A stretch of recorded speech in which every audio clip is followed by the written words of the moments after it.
Salespeople, they work for Nike, the trainers in Europe.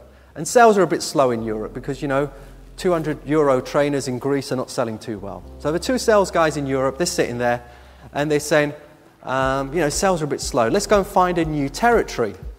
So one salesperson goes, well, where do we go? We'll pick the map. So they pick the map and they say they find a place out in the middle of Africa. They say, right, let's go there. They arrive off the plane, 8 hours to get to Africa. The first thing they see, they look up. What do they see? McDonald's, the Golden Arches, a big M. Of course, because McDonald's is everywhere. It's all right, we'll go over there. So they split up. One guy goes over one side, and one goes to the other side and says, oh, we'll meet up, you know, at McDonald's a little bit later. The first guy, about 5 minutes in, he starts seeing some of the locals. And the locals are not wearing any shoes. And he says, oh no, nobody's wearing any shoes. How am I going to sell trainers to these guys? So he phones back to Europe and says, don't send any shoes. Don't send any stock. These people don't wear shoes. We're not going to sell anything. The other guy, who went the other way, phoned back into Europe 5 minutes later and said, send all the stock you've got. Send all the shoes you have. These people don't wear shoes. The market is huge. Yeah? So you understand the same two guys in the same place. One sees that these people are not wearing shoes. The other person sees that basically there's a huge opportunity because nobody's wearing shoes. And that's the way with me. You know, I don't buy into this bullshit recession business. Most of you are richer now than you were 2 years ago and than you were 5 years ago. I certainly am. All right? And I'm not embarrassed about telling you that I made millions last year. I also made a lot of money in 2008. And 2007, which was the years where a lot of people lost money. But that's what makes the market. There's winners and losers. So there's an abundance of opportunities. I started with absolutely zero. Most of you know that. My first business, and I'll talk about my first business tomorrow, it was a software selling games, nothing particularly glamorous, but I was 12. I went to go and work for a bank called NatWest in the UK. At 16, I was earning £100 a week, of which £26 and 25 pence was train fare. I was living basically, I was eating at the staff canteen on £1 a day.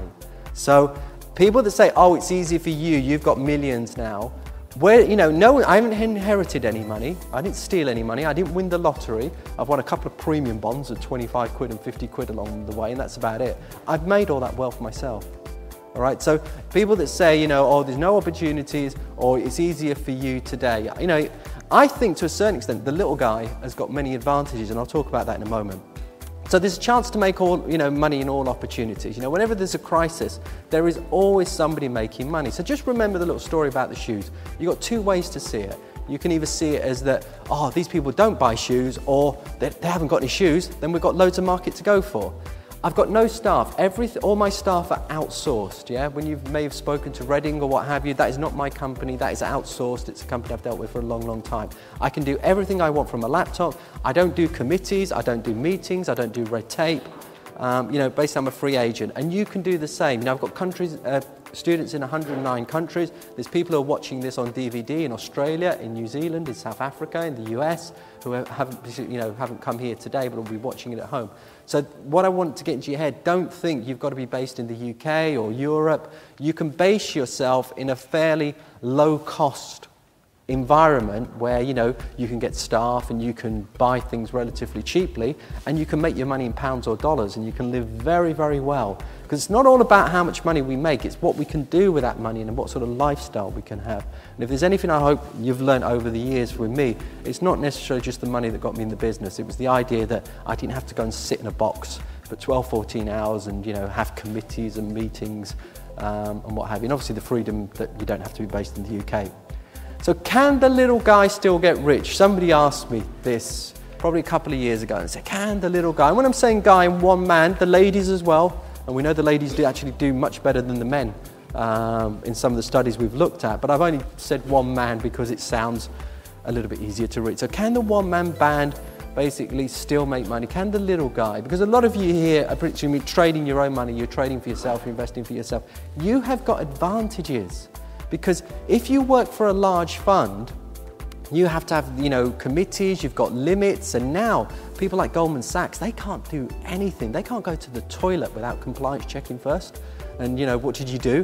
And that's the problem now with some of these banks. They've had their wings really clipped. They've gone from taking huge risks to not to be able to take any, especially now with what's going on at JP Morgan. But you as an individual trader, who do you need to report to? You don't need to report to the committee. One day you could be trading oil, next day you could be trading US stocks, the day after you could be trading wheat.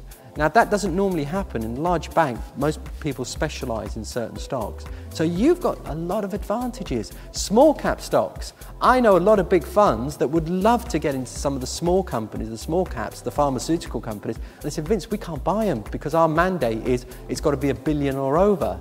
So where you can go in and buy 2,000 shares of Arena Pharmaceuticals at $6 or whatever, they can't buy them. The other thing I hear as well is the good old days. Oh, Vince, in your days, you know, it was much easier. In the 90s, it was easier. But, you know, oh, the internet has made it harder. Because that's interesting. Some people say, oh, the internet's made it harder. And some people say the internet's made it easier. It's two ways to look at it. You know, has more information helped or hindered? But this is what I say to those people. If you were there in the 80s, you would have said, oh, it was easier in the 70s. If you're there in the 60s, oh, if I was here in the 50s, it would have been easier. The bottom line is, you know, you make the opportunities. So what's holding you back? You know, I'm a big fan of the psychology of business and trading because I know that's what has made the big difference to me. And obviously part of the reason why I got Paul McKenna here today is not about losing weight, although losing weight comes into it. It's not about not smoking. A lot of it is to do with the same mindset and the same psychology that sports people use. It's very much our business. You know, you can read a weight loss book and you think, are they talking about trading and investing? It's almost the same rules. And that's how I got Paul McKenna. You know, I've known Paul McKenna for a while and said, look, let's come over and do something and adapt this because nobody's doing this. Nobody is actually mixing the psychology of investing and trading with, you know, backed up by the sort of theory and the fact. So what you might not know about me, I actually went to a convent school. And I was actually, went to school, you know, it wasn't boarding school, but it was nuns. So could you imagine how I ended up in the financial business? You know, I should have been a priest or something, because what I was taught with the nuns, money is evil. Yeah, I can remember it. You know, Sister Mary Michael would say, if you get rich, you're never going to get into heaven. But it was interesting how unsurprising the nuns were. They were always making money for something. There was always a bring and buy sale or a cake sale or something. So, you know, I think I'd learned quite a bit actually from the nuns on how to make money. But psychology has affected you more than you can think. And I've seen it time and time again when people have made money and they've lost it. They've almost given it back. They feel guilty about making money. So you've got to think about what your beliefs are and what you've been told about money as a child. Because I think that is still carrying it forward for a lot of people. They hit a certain limit and they can't go any forward.